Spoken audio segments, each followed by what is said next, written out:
मेरे हुसैन तुझे সালাম, আসসালাম ইয়া হুসাইন আসসালাম।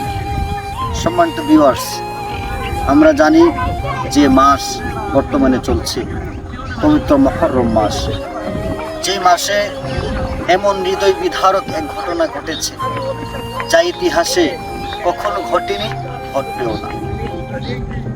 নবীর প্রিয় নাতি ইমাম আলী মাকাম ইমাম হুসেন রাদিয়াল্লাহু তাআলা আনহুকে এই মুহররম মাসে কতল করা হয়েছে। যখনই স্মরণ হয় ওনার কথা, ওই ঘটনা যখন কানে আসে, হৃদয় ভেঙে যায়, কান্না চলে আসে। আজকে এই মুহররম মাসে যারা হিজরি নববর্ষ পালন করছেন, আনন্দ উল্লাস করছেন, জীবনযাপন করছেন, আমি তাদেরকে উদ্দেশ্য করে বলবো, আহলে বাইতের প্রেমিক হতে হবে, ইমাম হুসাইনের ভালোবাসা দিলে রাখতে হবে।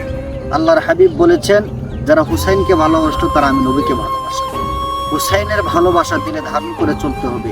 হিজরি নববর্ষ পালন করলে অসুবিধা নেই, কিন্তু প্রকৃতপক্ষে আপনার কাজ ছিল হযরতে হুসাইন রাদিয়াল্লাহু তাআলা ওনাকে স্মরণ করে কাঁদা, দিল নরম করা। 17টি হাদিসের রিওয়ায়াতের মধ্যে রয়েছে ইমাম হুসাইনকে স্মরণ করে কাঁদার কথা রয়েছে। আজকের এই দিনে হযরত হুসাইন রাদিয়াল্লাহু তাআলাকে স্মরণ করছি, লাখো সালাম ওনার কদমে পাকে, ওনার গোলাম হিসেবে যদি মওলা পাক আমাদেরকে কবুল করেন, এই কামনাই করছি আল্লাহর দরবারে।